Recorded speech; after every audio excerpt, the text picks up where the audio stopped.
बहुजन में समाज में जन्मे सभी महापुरुषों को एक साथ नमन व वंदन अभिनंदन करते हुए करुणा के सागर दया के भंडार तथागत गौतम बुद्ध को नमन करते हुए बुद्ध सत्य बाबा साहब डॉक्टर भीमराव अंबेडकर को श्रद्धांजलि अर्पित करते हुए जो हमारे मंच पर उपस्थित सभी साथी व बड़े बुजुर्गों को बहुत बहुत साधुवाद देते हुए हमारी माताओं और बहनों को और जो आए हमारे भाई बड़े बुजुर्ग सभी को बहुत बहुत साधुवाद देते हुए मैं अपने संगठन जो हमारा संगठन है उसका उद्देश्य और जो आजकल हमारे समाज में जो चल रहा है उसके बारे में मैं बताना चाहता हूं और थोड़े बाबा साहब के बारे में बताना चाहता हूं कि जब बाबा साहब लोग कहते हैं कि पढ़े लिखे लोगों ने धोखा दिया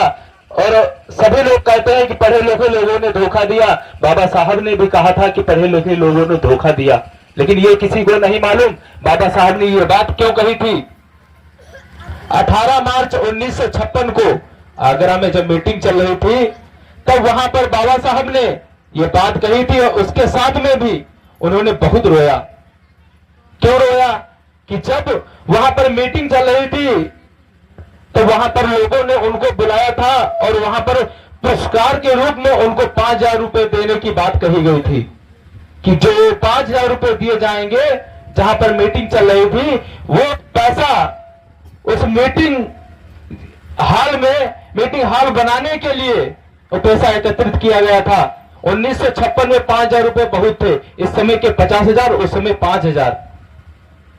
लेकिन वहां के विनोद पीपल ने उनको केवल 3,000 रुपए भेंट कराए और फिर जो उनकी कमेटी के लोग थे वहां पर उन्होंने कहा कि विनोद पीपल जी आप ये 2,000 रुपए बचे हैं वो भी दे दो बाबा साहब को, और वो अनाउंस कर देंगे कि यहां आगरा की धरती पर बाबा साहब को 5,000 रुपए से सम्मानित किया गया और ये यहां का हाल बनाने के लिए ये रुपए एकत्रित किया गया है, बाबा साहब अनाउंस कर देंगे।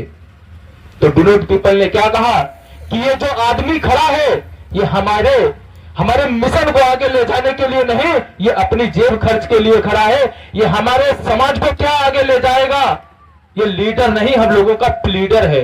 प्लीडर मीन्स होता है पीछे ले जाने वाला। तो बाबा साहब की आंखों से आंसू आने लगे और उन्होंने मंच छोड़कर और पास में खड़े होकर रोने लगे। उन्होंने कहा क्या मेरे भाइयों क्या कमी रह गई थी मेरी इस समाज में जो आप लोगों ने मुझसे ऐसा सवाल किया और ऐसा मेरे साथ में किया। आज हजारों लाखों की भीड़ में आपने मेरा अपमान किया। आपको लग रहा है कि मैं अपने 4-4 बच्चों को कुर्बान करके मैं आप लोगों को लीडर नजर आ रहा हूं। ये बाबा साहब के आखिरी भाषण थे और वहां पर बाबा साहब बहुत रोए थे। सभी लोग कहते तो जरूर हैं लेकिन कोई बताता नहीं बाबा साहब क्यों रोए थे और क्यों कहा था कि हमारे पढ़े लिखे समाज के लोगों ने धोखा दिया। सिर्फ इसी बात के माध्यम से उन्होंने कहा कि जब बताओ इन लोगों को 2,000 रुपए के लिए ये लोग मुझे लीडर बता रहे हैं तो बताओ मैंने अपने 4-4 बच्चे कुर्बान कर दिए, मैंने तो बहुत कुछ अपने समाज अपने हजारों बच्चों के लिए किया, लेकिन आज लोग हमारे विषय में ऐसा सोच रहे हैं। उसके बाद में बाबा साहब ने कोई भी मीटिंग नहीं रखी, बस 14 अक्टूबर 1956 को उन्होंने बौद्ध धर्म ग्रहण किया वो नागपुर धरती पर। उसके बाद में बाबा साहब 6 दिसंबर 1956 को उनका देहावसान हो गया। ये रहा बाबा साहब का रोने का कारण। लोग कहते हैं कि बाबा साहब रोए थे जरूर, लेकिन क्यों रोए थे इसलिए मैंने आप लोगों को बताया कि विनोद पिप्पल की वजह से बाबा साहब रोए थे। उनका नाम है विनोद पिप्पल, आप लोग याद रखिए। कभी कभी लोग वक्ता लोग और उनकी ये किताब है जो उनके पर्सनल सेक्रेटरी नानक चंद रत्तू ने लिखी है, ऐसे थे मेरे बाबा साहब। ये सम्मत प्रकाशन में ये आप लोग किताब मंगवा सकते हैं। इसमें पूरा बाबा साहब का जो जीवन परिचय जो संघर्ष रहा है वो पूरा उस किताब में मिलेगा। ऐसे थे मेरे बाबा साहब। आज सभी लोग हमारे टीम के यहां पर एकत्रित हैं। हमारा जो संगठन है अंबेडकर युवा सेना, इस अंबेडकर युवा सेना बनाने का ये एक मुख्य कारण रहा है कि आज तक जितने भी हमारे संगठन A to Z शुरू से लगाकर आखिरी तक और अभी तक जो बन रहे हैं या बनेंगे आगे। किसी व्यक्ति ने यह नहीं सोचा कि माननीय काशीराम साहब क्या चाहते थे। पार्टियां और संगठन तो बहुत बनते रहे हैं आज तक और बनेंगे आगे। हमने बनाया तो लोग उंगली उठा रहे हैं और लोग मेरा सहयोग भी कर रहे हैं। हमारे संगठन बनाने का उद्देश्य क्या है? क्योंकि लोग माननीय काशीराम कहते थे कि एक वोट एक नोट की हमें जरूरत है, और वो उनका काम सभी लोग आज पीछे छोड़कर जा रहे हैं। और जहां पर कहीं पर लड़ाई झगड़ा हो रहा है, संगठन के लोग वहां जाते हैं और हल्ला मचाकर उसका FIR तो दर्ज करा देते हैं, लेकिन उसको न्यायपूर्ण तरीके से नहीं मिल पाता है। बाद में लोग छोड़ देते हैं। यही पास में बिलग्राम के गांव में, पास में कौन सा गांव है, नहीं ये दुनंदन वाला जो काम, जो हत्याकांड था, उसमें सभी लोग गए, मुकदमा तो दर्ज हुआ, लेकिन उस औरत को अच्छे से जो उसको न्याय मिलना चाहिए था वो मिल नहीं पाया और लोग उसका साथ छोड़ भी देते हैं।